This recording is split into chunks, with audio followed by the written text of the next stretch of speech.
حاجه اللي مش يحكي عليها ما ينجم يعرفها في الكليه وحتى خارج الكليه وحتى في تونس كان هو حقوق الانسان والطب والصحه.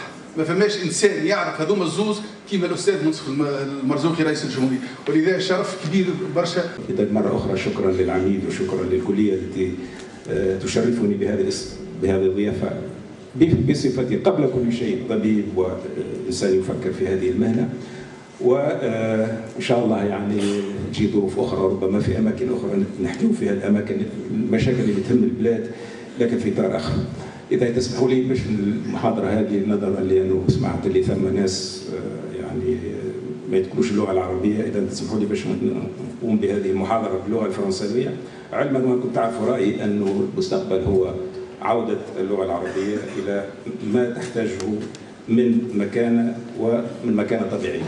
اذا خليني الان ندخل في صلب الموضوع اللي هو صلب المحاضره هذه اللي سميتها les problèmes de santé à l'aune des droits de l'homme. Une vingtaine d'années, j'ai aussi pratiqué un autre métier, entre guillemets, qui est la défense des droits de l'homme. Puisque parallèlement, pendant ces années 80-90, j'ai été à la fois enseignant dans cette faculté, responsable de programme, responsable d'action médicale sur le terrain, et en même temps, j'étais le président de la Ligue tunisienne des droits de l'homme, et puis ensuite j'étais aussi... Quand la Ligue a été dissoute, et puis ensuite quand elle a été cassée, j'ai créé d'autres mouvements de droits de l'homme, notamment sur le plan arabe, l'Organisation arabe des droits de l'homme avec mon ami Haïtham Manna, etc. Or, pendant ces années-là, si vous voulez, j'avais l'impression d'avoir une double casquette. Le militant des droits de l'homme et le professeur de santé publique. Et il n'y avait pas d'osmose entre les deux approches. J'avais l'impression d'être... Enfin, quand je venais ici, je mettais ma blouse blanche, l'équivalent d'une blouse blanche. Quand je sortais, je mettais ma casquette des droits de l'homme. Et les deux activités étaient complètement séparées. Puis progressivement, il s'est avéré que les choses se sont un peu... si vous voulez, j'ai commencé un peu à rapprocher les deux domaines. Et j'ai commencé à comprendre que les droits de l'homme pouvaient être un instrument extrêmement puissant pour à la fois analyser les problèmes de santé et aussi pour proposer un cadre conceptuel, pour proposer une vision des problèmes de santé qui n'étaient pas ceux de la santé publique classique que j'avais appris chez les Québécois. Et cette espèce d'osmose entre les deux approches, cette espèce de fusion entre les deux approches s'est faite de façon très progressive et très, je dirais presque très insidieuse. Et je me suis retrouvé à un moment donné en train de théoriser une autre façon de voir la santé publique à partir de la vision des droits de l'homme. Ce que je ne savais pas à l'époque, c'est que la démarche était faite aussi par un autre homme qui s'appelle Jonathan Mann et qui a écrit un livre extraordinaire qui s'appelle Medicine and Public Health, Ethics and Human Rights, qui lui aussi, donc à la même époque, réfléchissait pratiquement de la même façon. Je n'ai découvert d'ailleurs cet auteur que parce que j'avais lu une fois dans le concours médical un article qui a été écrit par une de mes amies qui s'appelle Virginie Allais-Desfontaines, qui est professeure de santé publique à l'université de Paris 6, et qui avait écrit un très bon article en disant la santé publique de Jonathan Mann à Monsf Marzouk. Je me suis dit, mais qu'est-ce que c'est que cette histoire? Et c'est là que j'ai découvert que, pour une raison ou pour une autre, j'avais zappé la présence de cet homme, malheureusement décédé très tôt. Il est décédé dans un accident d'avion, et qui donc réfléchissait exactement de la même façon. En fait, c'est un phénomène qui est classique. C'est-à-dire qu'à un moment donné, les idées sont là, et puis des esprits, de façon indépendante, travaillent sur cette question. Et j'avais retrouvé donc dans ce livre pratiquement toutes les idées que j'étais en train de développer, parallèlement et de façon indépendante. Ça se comprend. Lui, c'est un Américain, il vit aux États-Unis, les années 80, c'est les années SIDA. Moi, je suis tunisien, je vis en Tunisie. Le problème majeur qui, dans les années 90, c'était le problème de la torture. Et ce n'était pas simplement pour moi un problème des droits de l'homme. On avait constitué une espèce d'action clandestine, je dis bien clandestine, de soins portés aux victimes de la torture. Donc déjà, dans les années 80, je n'avais pas simplement l'activité qui consistait à me battre contre Ben Ali sur le problème de la torture, mais aussi on avait mis en place, moi et un certain nombre de médecins, comme ça, des consultations totalement clandestines pour les victimes de la torture. Donc je connaissais bien le problème, les séquelles physiques de la torture. Et c'est là que s'est fait le lien. C'est là que les deux approches qui étaient complètement isolées, donc ont commencé à fusionner. Et c'est là que j'ai commencé à dessiner ce que j'appelle, moi, le paradigme, le troisième paradigme, les droits de l'homme. Jonathan Mann, lui, ne parle pas de paradigme, il parle plutôt de cadre conceptuel. Regardez cette phrase que j'ai prise dans son bouquin, il dit « Le défi pour la santé publique consiste à rassembler ses preuves et appliquer ses ressources selon un cadre conceptuel fondé sur les droits de la personne. » Donc, le cadre conceptuel, ça veut dire quoi? Ça veut dire prendre les droits de l'homme comme cadre conceptuel et analyser les problèmes de santé publique à la lumière de ce cadre conceptuel. Alors, vous me dites, troisième paradigme, pourquoi? Qu'est-ce que c'est que cette histoire? Et c'est quoi les deux autres paradigmes? D'abord, un mot sur la notion de paradigme. Qu'est-ce que c'est qu'un paradigme? C'est pas une théorie, c'est pas un concept. C'est une façon de voir les choses. C'est une façon d'organiser les choses. C'est une façon de regarder les problèmes de santé. Et cette façon de voir les choses, d'ailleurs, elle est, si vous voulez, il y a une espèce de boucle de rétroaction. Vous avez un type de type de maladie.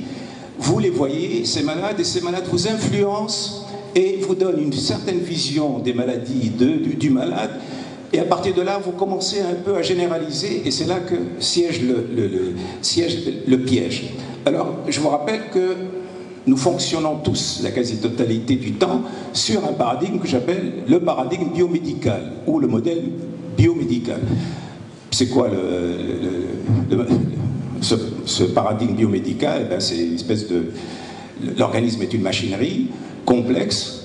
La maladie, c'est un défect. Alors, soit c'est un défect à la base, soit un problème mécanique, hein, la colique néphrétique, l'hémiplégie, il y a quelque chose qui bloque un tuyau, etc. etc. Donc ça, c'est Et puis ensuite, l'intervention du médecin, qui est un médecin technicien, qui va aller lever ce caillot, qui va aller enlever ce calcul, qui va aller couper ce morceau d'intestin, etc. Et qui répare la mécanique. C'est ça le modèle biomédical. Et ce modèle biomédical, si vous voulez, le plus bel exemple de ce modèle biomédical, où le modèle biomédical marche, c'est la maladie de Huntington. Alors vous savez peut-être ce que c'est que la maladie de Huntington, ceux qui ont fait leur cursus de neurologie. Donc vous savez que c'est une chorée, et une chorée avec une démence sous-corticale. Et qu'on sait aujourd'hui que cette maladie, qui est une maladie affreuse, terrible, je ne sais pas ceux d'entre vous ont déjà vu ces pauvres gens, c'est une chorée avec un affaiblissement progressif des facultés intellectuelles, et puis ensuite les gens meurent dans une déchéance physique et psychique qui est absolument affreuse. Et avec ça, on peut strictement rien faire. C'est pas l'haloperidol qui va guérir cette maladie. Et on sait aujourd'hui que cette maladie est un espèce de fatum, c'est-à-dire que à la base, il y a un défect, une anomalie génétique localisée sur le chromosome 4, et on sait que c'est le code ADN est répété en principe 11 à 34 fois, mais dans la chorée d'Huntington, il est répété entre 37 et 86 fois. Et on sait avec le dépistage que plus la répétition donc, de ces séquences ADN est importante, plus le pronostic est mauvais. Et de toutes les façons, c'est une maladie qui, une fois qu'elle est là, elle va apparaître plus ou moins tardivement, mais une fois qu'on en a fait le diagnostic justement sur l'ADN, on sait quel est l'avenir de cet homme ou de cette femme. Ça va être cette déchéance physique et psychique incontrôlable, immuable, laquelle on ne peut vraiment rien changer. Là, vous êtes dans, si vous voulez, dans le sein du sein de ce qu'on pourrait appeler le modèle biomédical. C'est vraiment une machinerie qui, à la base, est complètement défectueuse, et à ce moment-là, vous ne pouvez que réfléchir en termes de machinerie, de défects, et donc l'approche biomédicale est ici tout à fait acceptable. Sauf que ça ne marche pas à tous les niveaux. Ça peut marcher pour la colique néphrétique, ça peut marcher pour une infection bactérienne, et encore. Mais il arrive à un moment donné où vous ne pouvez plus raisonner comme ça. Les maladies ne sont pas des incidents dans une machine complexe, et le médecin est un technicien qui va intervenir, couper ici, ouvrir là, etc. Ça ne peut pas marcher comme ça. Alors vous avez le paradigme, et là vous rentrez dans le deuxième paradigme, qui est le paradigme médico-social, où la maladie n'est plus, si vous voulez, un fatum dû à une anomalie structurelle de la machine, c'est quelque chose de beaucoup plus complexe. Et là, on rentre dans toute la problématique donc, des fléaux sociaux que vous avez probablement étudiés, et vous savez très bien que la tuberculose, l'alcoolisme, le tabagisme, la diarrhée de nourrissons, etc., ne peuvent pas être analysés en termes de machinerie défectueuse de l'intérieur et pour laquelle on ne peut rien.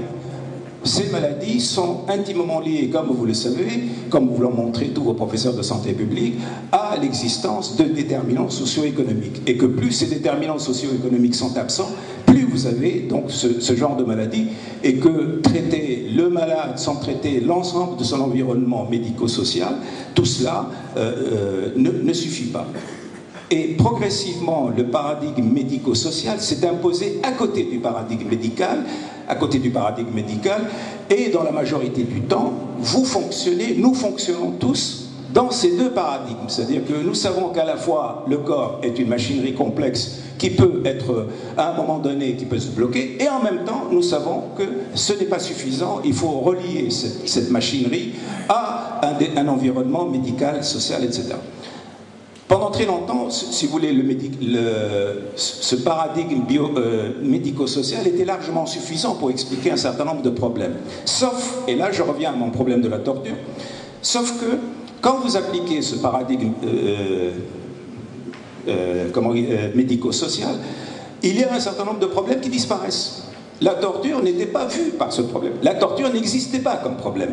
C'est ce que j'appelle la cécité paradigmatique. C'est-à-dire que vous avez un outil conceptuel, mais que cet outil conceptuel vous fait voir un certain nombre de problèmes, mais il y en a d'autres qui sont totalement et complètement absents. Ils sont dans une tâche aveugle. Vous ne les voyez pas. Vous ne les voyez pas. Et pourtant, le problème de la torture est un fléau social. En Tunisie, c'était un problème de santé publique.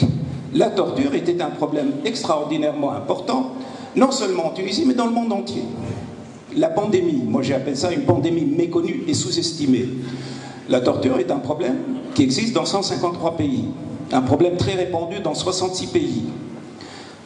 Ceux qui sont responsables de la torture, ce sont les agents officiels dans 123 pays, les groupes armés dans 18 pays. Bon. Donc c'est pas un problème, c'est un problème... Donc, comme tous les problèmes médico-sociaux qu'on a l'habitude de voir, qui sont visibles par le paradigme médico-social, tuberculose, alcoolisme, maladies infectieuses, etc., voilà un énorme problème de santé publique qui était totalement absent de la carte. À un moment donné, dans les années 80, maintenant je ne sais plus, mais dans les années 80, j'avais regardé si la torture était enseignée. Il y avait une seule faculté de médecine qui enseignait la torture comme problématique médicale. Je crois que c'est l'université de Tromsø en Norvège. Mais sinon, rien. Ce problème était totalement méconnu. Or, c'est un problème médical et de santé publique. Médical, les complications physiques et psychiques sont majeures. Donc, dans les consultations clandestines que je faisais, par exemple, j'ai soigné beaucoup de gens qui souffraient essentiellement donc, de paralysie cubitale et radiale parce que à cause de la position, bon, Abdeltif vous pourra en parler parce qu'il a subi ça, donc il sait ce que c'est, poulet rôti, etc.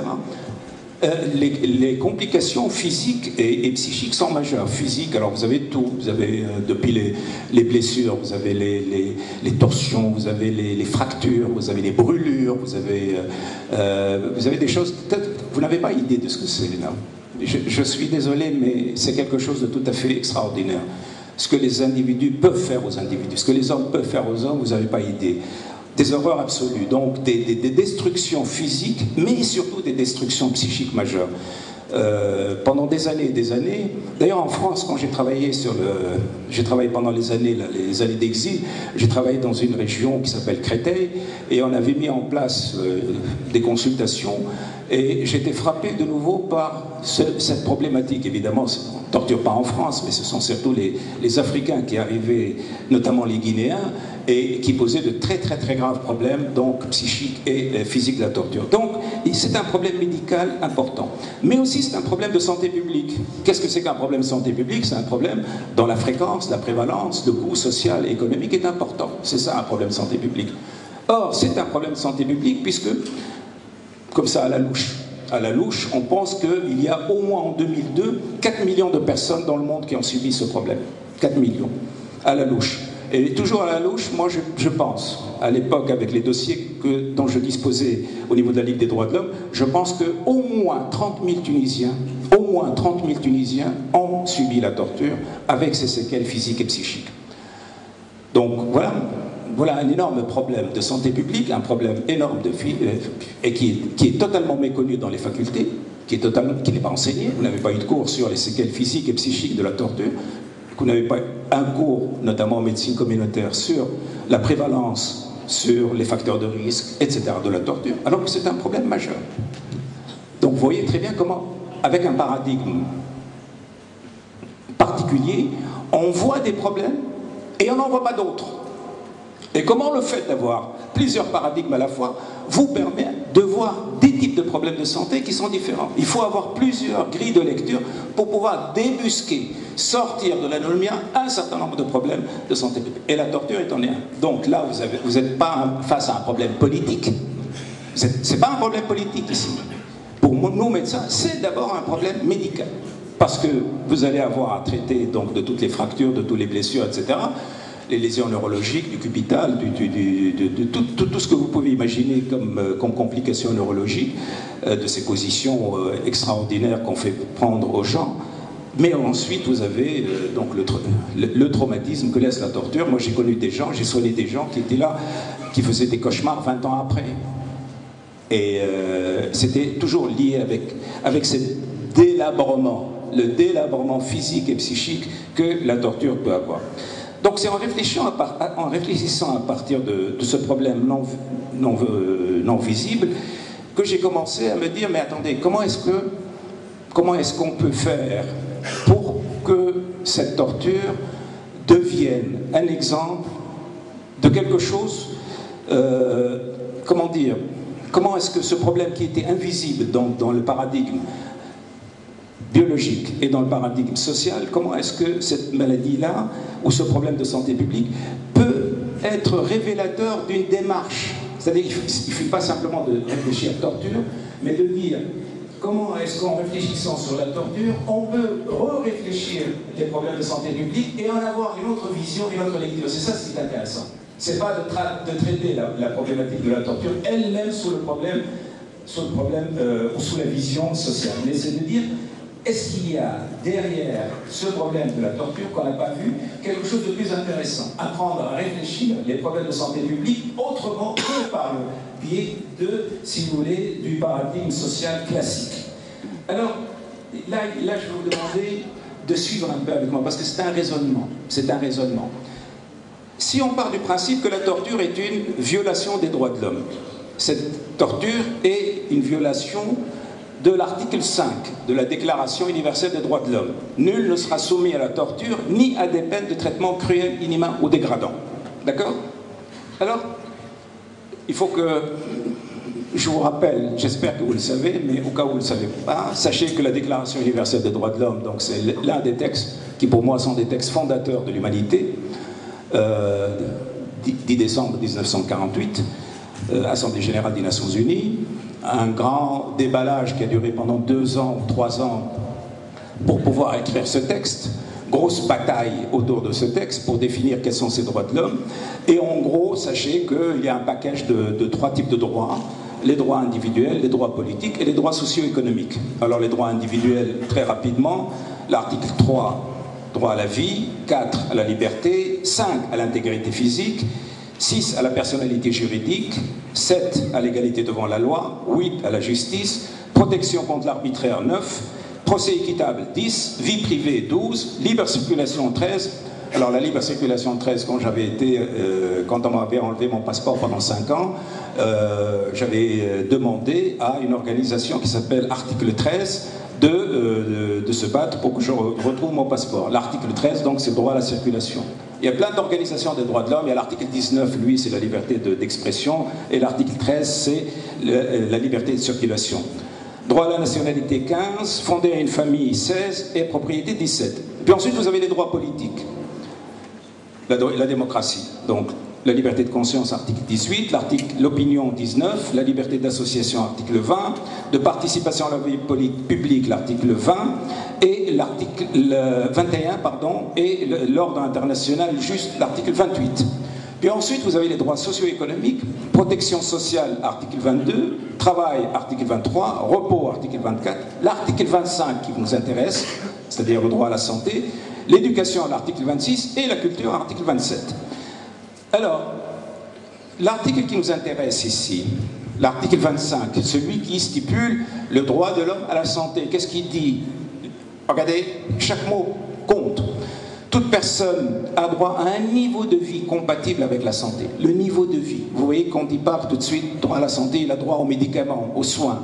Première chose, il a droit à un niveau de vie compatible avec la santé et le bien-être pour soi-même et la famille, incluant, regardez, l'alimentation, le vêtement, le logement, les soins médicaux, les services sociaux. En cas de chômage, de maladie, de handicap, de veuvage, d'âge avancé, de perte de moyens de subsistance et ou dans des circonstances hors du contrôle. C'est ça l'article 25. Donc c'est beaucoup plus le droit aux déterminants de la santé qu'à la santé elle-même. Il faut bien comprendre ceci.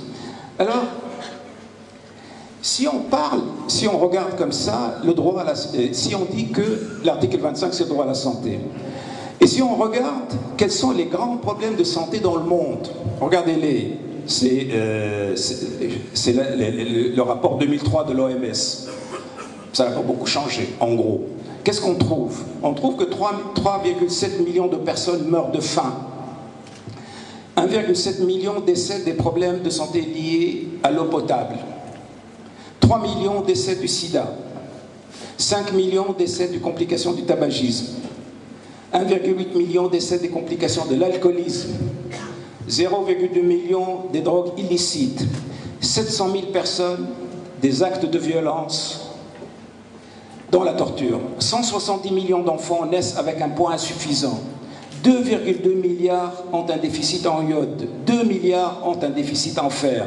2 milliards ont un déficit de soufre et un déficit en zinc. Vous voyez très bien que les problèmes de santé majeurs qui sont dans le monde ne sont pas des maladies dues au fatum génétique, au fait que la machine se dérègle. Ils sont dus essentiellement et fondamentalement au fait que les gens n'ont pas accès à cette fameuse, à ce que décrit l'article 25, le niveau de vie compatible à la santé, le bien-être, etc. Ils n'ont pas ça. Donc l'article 25, c'est quoi? C'est un vœu pieux. Donc ça, c'est la première façon d'analyser les problèmes, c'est que quand on regarde les problèmes de santé, on se rend compte que de la même façon que la torture a été une violation de l'article 5, est-ce qu'on peut dire que les maladies sont des violations de l'article 25? Suivez le raisonnement, parce que vous voyez qu'on va arriver à des choses très très pratiques. On n'est pas que dans la théorie, on est dans un raisonnement pour pouvoir arriver à des conclusions et à tirer une façon de voir les problèmes de santé. Donc vous avez... Regardez comment est-ce qu'on peut classer les problèmes de santé si on part du paradigme des droits de l'homme.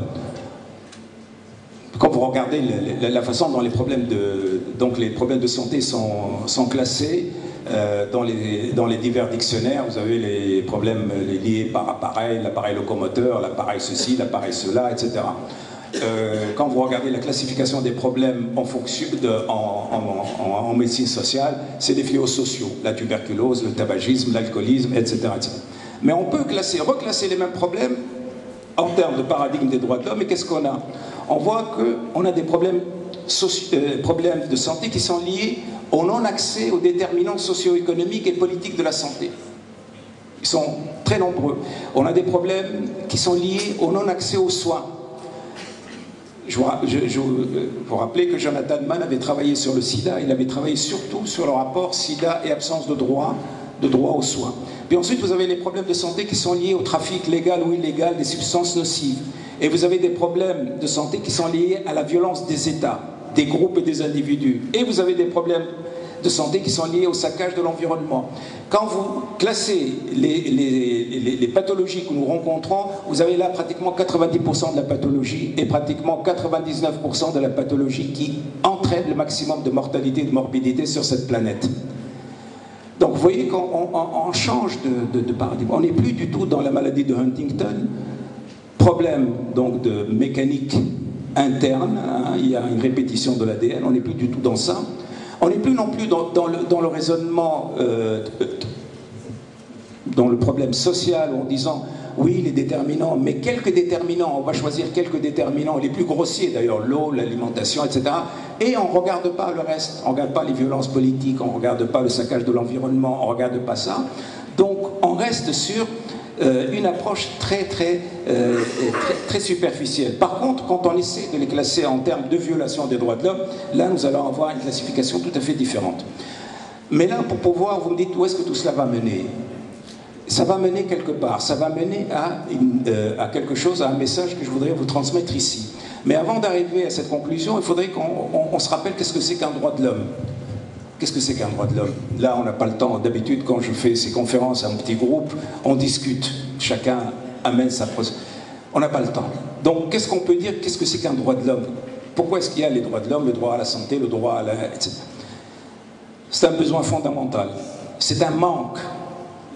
Si on parle des droits, c'est parce qu'ils n'existent pas. Si nous avions tous ces droits de façon naturelle, etc., on n'en parlerait même pas, on n'en serait même pas conscient.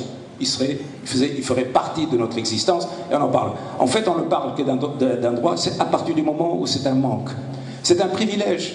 Ceux qui mangent sur cette planète, ceux qui ont accès à l'eau potable, ceux qui ont accès à la dignité, ceux dont le corps n'est pas agressé, etc., ce sont des gens des privilégiés. Donc le droit de l'homme, c'est un privilège en réalité.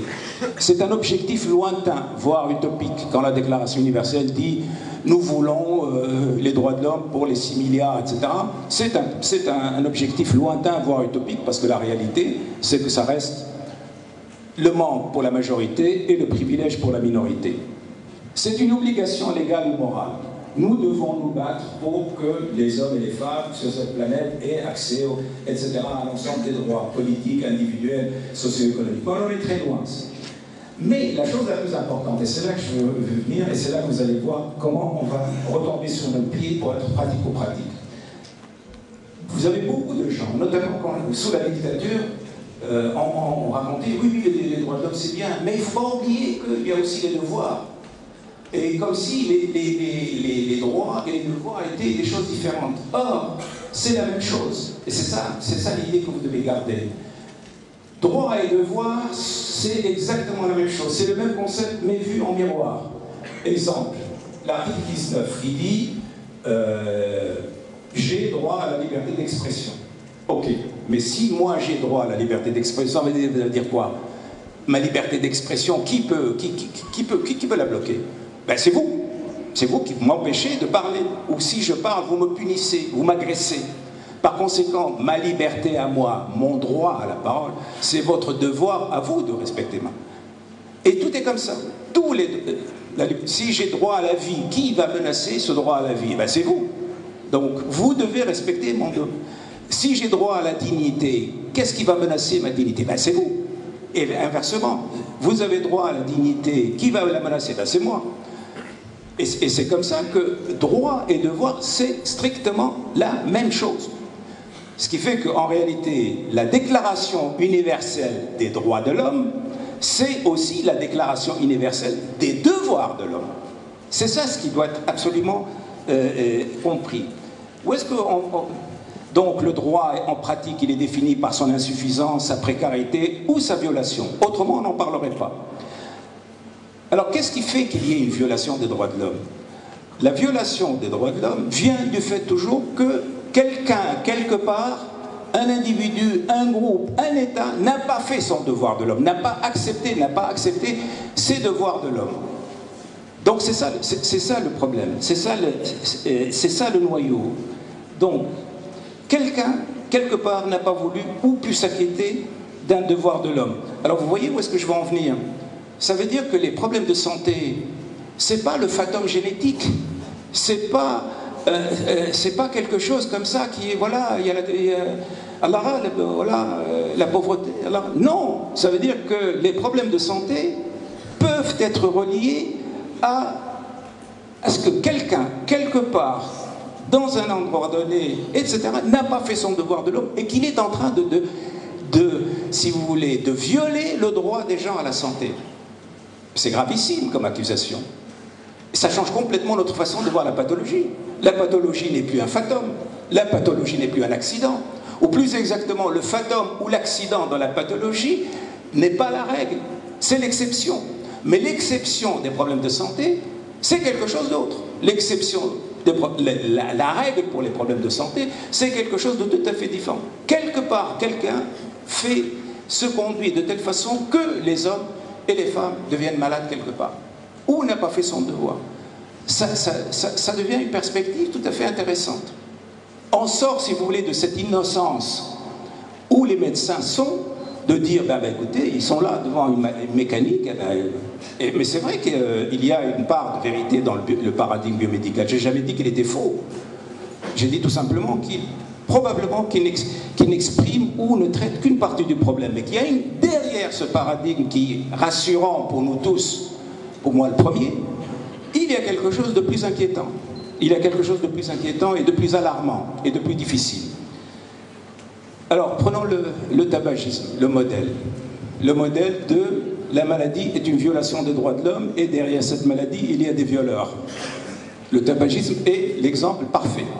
De la même façon que la maladie de Huntington était l'exemple parfait de la justesse du paradigme biomédical, le tabagisme est un modèle parfait pour le modèle, donc, droit de l'homme.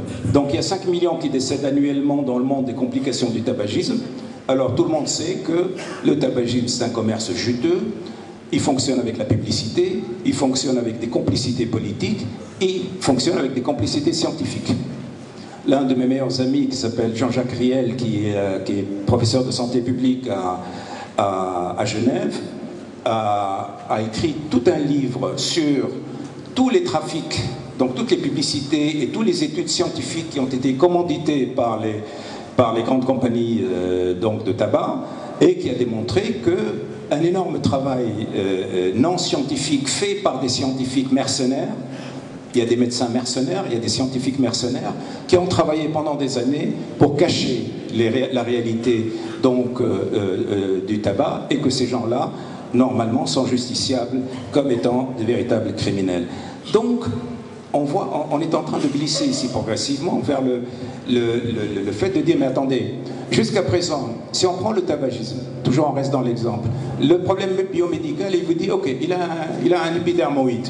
Bon, on le livre au chirurgien et il va opérer son épidermoïde. Il y a une mécanique, elle a été... Puis ensuite, dit non, il faut maintenant voir le problème en termes de santé publique. Alors qu'est-ce qu'il va faire la santé publique? Eh bien, il va faire des études épidémiologiques, la prévalence, l'incidence, etc. Puis ensuite, il va faire des propositions du genre, on va faire l'éducation pour la santé. C'est-à-dire qu'on va demander aux gens qui sont les victimes de se débrouiller pour faire, eux, l'effort nécessaire pour se débarrasser du tabagisme. D'accord ? Et on va demander, éventuellement, on va faire quelques petites interventions, on va augmenter le prix du tabac, on va faire des lois pour interdire de vendre le tabac aux mineurs, et puis ça s'arrête là. Ben ça suffit pas. Et c'est là qu'intervient le paradigme des droits de l'homme pour dire non, il faut aller plus loin. Il faut aller plus loin parce que le paradigme des droits de l'homme montre que ce type qui a son épidermoïde et ces gamins qui sont en train de fumer au service militaire, ils sont les victimes de quelqu'un qui n'a pas fait son devoir d'homme, de quelqu'un qui sont des institutions, des compagnies, des médecins, des individus, des politiques, qui se sont tous inscrits dans un processus de violation de l'article 25.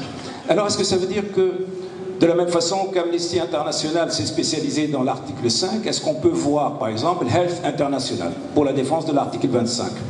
S'il y a une Health International, c'est plus du tout un médecin, évidemment, c'est plus du tout des professeurs de santé publique qui font des études d'épidémiologie et d'éducation pour la santé, ça devient quelque chose d'autre. Ça devient des acteurs sociaux qui vont aller se battre contre les compagnies pharmaceutiques, les compagnies de tabac, les compagnies de pollution, etc. Et là, on change complètement de niveau.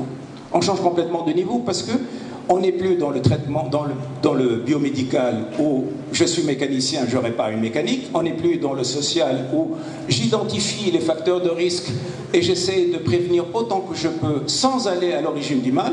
Je suis ici dans une approche qui consiste à dire je monte jusqu'au haut, je vais jusqu'au bout, j'arrive là où le mal a commencé, là où il y a une violation des droits de l'homme parce que des hommes n'ont pas fait leur devoir.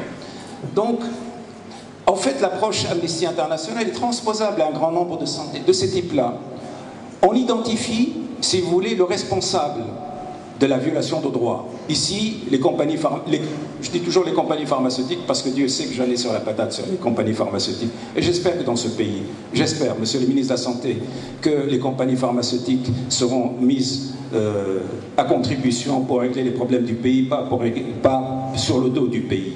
Donc on identifie le responsable d'une violation d'un droit.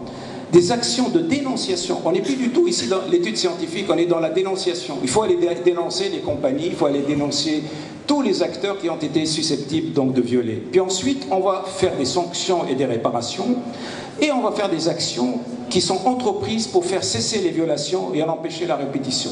La torture est ici l'exemple même. On identifie les responsables, on dénonce, on demande des sanctions et ensuite on fait tout pour cesser le problème. Et vous voyez que par exemple, pour revenir au problème de la torture, la santé publique la médecine comme la santé publique n'a strictement rien. Elle peut rien. La médecine, elle peut guérir ou elle peut traiter les uns après les autres, mais l'incendie continue, l'épidémie continue. On traite la première victime, la deuxième, la troisième, la millième, etc. Mais les millions continuent encore à être torturés. Donc pour faire cesser le problème, c'est quoi? C'est pas la santé publique. Qu'est-ce qu'elle va faire comme prévention? Comment est-ce qu'on peut prévenir la torture? On ne peut pas prévenir la torture. Donc il faut aller monter directement à l'origine, c'est-à-dire dénoncer les gens qui sont capables de ce fléau médical. Encore une fois, c'est un fléau médical. Nous sommes ici toujours dans une faculté de médecine et nous pensons de problèmes médicaux. Alors, qu'est-ce qui va faire ça? C'est le facteur P, c'est ce que j'appelle le facteur P. Le facteur P, c'est évidemment le facteur politique. C'est lui, le facteur qui va régler le problème. Et vous voyez comment, dans ma démarche personnelle, donc dans les années 90, comment je suis arrivé progressivement à cette conclusion. Comment, face à ce problème de la torture, je me suis dit, ce problème de la torture ne cessera pas en traitant la première victime, la deuxième, la troisième. Il n'y a pas de solution de type santé publique à ce problème de la torture, alors que c'est un problème de santé publique. Par conséquent, il faut rentrer dans cette démarche d'Amnesty International, à savoir dénoncer, se battre, amener la modification, et c'est comme ça qu'on va faire disparaître la torture. Ce phénomène, ce fléau social disparaîtra en Tunisie et il est en train de disparaître à cause du facteur P, à cause du facteur politique. Et tous ceux qui auraient fermé les yeux sur ce facteur P en disant « Nous, on est médecins, on s'occupe pas, nous, on s'occupe que de notre machinerie, nous, on est là juste pour déboucher les artères, les coronaires, le cholédoque, couper l'appendice, etc. Le reste, none of my business. » Non. Si on veut tirer la pelote, on va remonter à quelque chose de beaucoup plus important, et c'est le rôle de la politique. Alors regardez ce schéma qui, pour moi, s'est élaboré sur pratiquement 20 ans. Je l'ai changé je ne sais pas combien de fois, et avec ça, je ne dirais pas que je comprends un peu ce continuum de la santé, mais cela permet de mettre chaque chose à sa place. En fait, ce que nous faisons dans les hôpitaux, ce que moi j'ai fait comme vous pendant des années, n'oubliez pas que j'étais interne en neurologie, donc j'ai travaillé pendant des années sur les patients, je sais ce que c'est qu'un patient.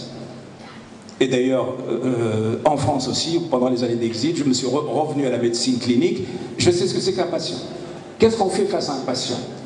On fait de la restauration, on restaure la santé. C'est-à-dire que la santé elle est perdue, on la restaure. Alors, le modèle biomédical fonctionne. Effectivement, quand vous êtes face à quelqu'un qui souffre, vous n'avez pas le temps de faire de la philosophie ou de la prospective ou de vouloir remonter aux origines extrêmes. Vous êtes face à un individu, il faut solutionner son problème, vous devez faire votre travail de technicien. J'ai fait mon travail de technicien et j'ai essayé d'être un bon technicien comme tout le monde. Alors, nous sommes dans la restauration de la santé, le paradigme biomédical fonctionne.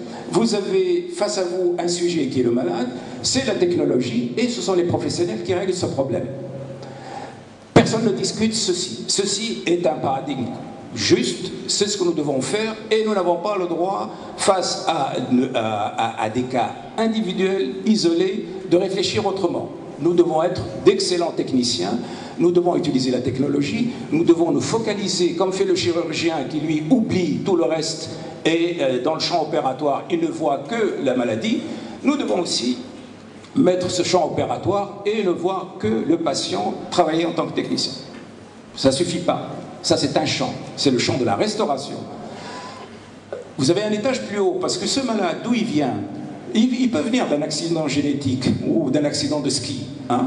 Mais en général, l'accident de ski, comme l'accident génétique, c'est l'exception. La règle, c'est que ces malades viennent de ce qu'on appelle les populations à risque, surtout dans nos pays à nous. Les populations à risque, ce sont les populations effectivement fragilisées. Fragilisées par quoi? Par le fait qu'ils n'ont pas accès aux déterminants socio-économiques, etc. Alors, que fait la santé publique? Et là, c'est le paradigme social. Elle fait de la protection. Donc, vous avez de la restauration, vous avez de la protection. Population à risque, prévention, et ce sont des équipes multidisciplinaires. Ça a été une grande avancée de dire que les affaires de santé, ça ne concerne pas que les médecins, ça concerne aussi les sociologues, les infirmières, ça concerne les ethnologues, ça concerne les psychologues, etc. Et donc, les vraies équipes qui font de la bonne prévention sont forcément des équipes multidisciplinaires. Et là, ce n'est pas de la technologie, ça c'est de la planification, l'utilisation de ressources, les modifications du mode de fonctionnement du système de soins, etc. Sauf que là aussi, ça ne suffit pas, parce que ces populations à risque, ils viennent de la population générale. Et cette population générale, c'est elle qui fournit à la fois les populations à risque, qui elles-mêmes fournissent les patients. Cette population générale, c'est là que se joue, c'est à ce moment-là que tout se joue. Et c'est le paradigme des droits de l'homme qui peut tout expliquer. C'est-à-dire qu'au niveau de cette population, plus cette population a accès aux droits sociaux, économiques, politiques et culturels, plus elle est en bonne santé. Et inversement, moins elle a accès aux droits sociaux, politiques, économiques, culturels, plus elle est à risque. Plus elle va fournir des populations à risque qui elles-mêmes fournissent davantage de malades. Et ça, nous sommes dans le système de promotion de la santé et nous sommes en plein dans le paradigme des droits de l'homme. Et ici, quand vous avez des individus, des groupes, des États, des compagnies, etc., qui ne font pas leur devoir d'homme, qui ne respectent pas le droit à la santé, qui ne respectent pas le droit à la dignité, qui ne respectent pas le droit à la justice, qui ne respectent pas le droit à l'égalité, c'est-à-dire qui ne respectent pas l'ensemble de ces droits-là, ils sont responsables de la pathologie, des maladies, donc de ces populations. Et ces populations fragilisées vont donner des populations à risque, lesquelles vont remplir les hôpitaux de malades. Par conséquent, encore une fois, le paradigme des droits de l'homme n'est pas un paradigme substitutif. Il ne remplace pas le paradigme biomédical, il ne remplace pas le paradigme social. Il est tout simplement le niveau le plus supérieur, donc, de ce continuum de la santé. Pour pouvoir évidemment avoir une vision globale, macroscopique de ce continuum de la santé, il faut raisonner en termes de restauration, protection et promotion. La restauration technique, biomédicale, malade, technologie professionnelle. Un étage au-dessus, la protection, population à risque, prévention, équipe multidisciplinaire. Et un étage au-dessus, c'est la promotion, droits de l'homme, population.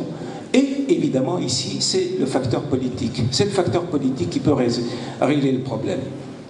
Donc voilà un peu, aujourd'hui, par exemple, si je reprends ce problème de la torture, tel qu'il était traité dans les années 90. Ici, au niveau de la restauration, on ne voulait pas rien savoir de ce problème-là. On l'occultait. Et quand les personnes qui étaient susceptibles, donc, qui étaient victimes de cette torture, la plupart du temps, elles ne le disaient pas. Ils se présentaient comme un problème particulièrement. Bon, il y a une fracture, mais à la limite, on n'essaye pas de savoir ce qu'il y a. Or, vous ne pouvez pas soigner un cas de torture sans aller au traumatisme psychique, sans prendre en considération la souffrance psychique. Donc, pendant des années, ici en Tunisie, les professionnels étaient totalement out à côté d'un problème. Ils ne le voyaient pas. Ils ne se rendaient même pas compte qu'il existait. Ici, la prévention de la torture n'a pas de sens. Il n'y a pas de prévention de la torture. Il faut remonter en haut. Il faut que le facteur politique vire le ministre de l'Intérieur de l'époque. Il faut que le ministère de l'Intérieur soit occupé par des hommes et des femmes qui connaissent ces problématiques, qui ne veulent plus de ce fléau dans notre pays. Et à ce moment-là, on voit ce problème réglé. Vous avez ici l'exemple type d'un problème social, médical, d'une grande amplitude, d'une grande envergure, qui disparaît, non pas par l'action médicale, mais par l'action politique. Donc le politique est aussi, fait partie, si vous voulez, du facteur important de protection de la santé. je peux remettre ça sur beaucoup de problèmes. Dans tous les cas de fléaux sociaux, vous avez toujours derrière le fléau social elle-même, vous avez des responsabilités d'individus, de groupes et d'États, vous avez des responsabilités politiques. Et c'est cette ouverture vers le haut que je vous demande à vous les étudiants de ne jamais oublier que vous devez fonctionner ici, là, vous devez fonctionner en bon technicien. Mais que vous ne devez jamais oublier que ces malades, je dirais, à l'exception de ce qu'on appelle l'accident de ski et l'accident génétique, au niveau de la prévention des populations à risque, là, vous fonctionnez essentiellement en tant que médecin. Mais en haut, vous fonctionnez en tant que citoyen. L'idée que la citoyenneté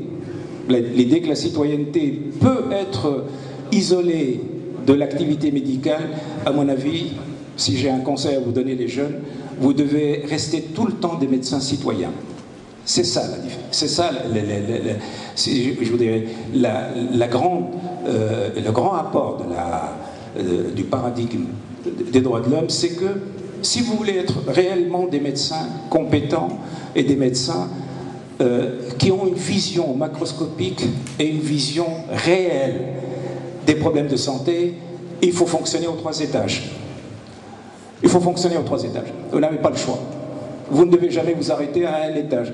Parce que si vous arrêtez en tant que médecin, évidemment, à l'étage politique, pour ne faire que de la promotion des droits de l'homme et de la politique, on a besoin de vous ici au niveau technique. Et on a besoin de vous ici au niveau de la prévention. Et là, on a besoin de vous en tant que citoyen. C'est simplement quand vous serez des citoyens conscients de votre rôle, de refuser qu'il y ait des violations des droits de l'homme, que vous refusez ou que vous ne voulez pas participer à toutes les mécaniques donc, de ces violations, que vous pouvez affirmer que vous êtes totalement en symbiose avec ces 3 paradigmes qui vous ont ouvert si vous voulez, des visions différentes du même problème de santé. Alors, vous pouvez me demander, est-ce qu'il existe un 4e paradigme, un 5e paradigme? Eh bien, je ne sais pas, vous n'avez qu'à le trouver. Merci beaucoup.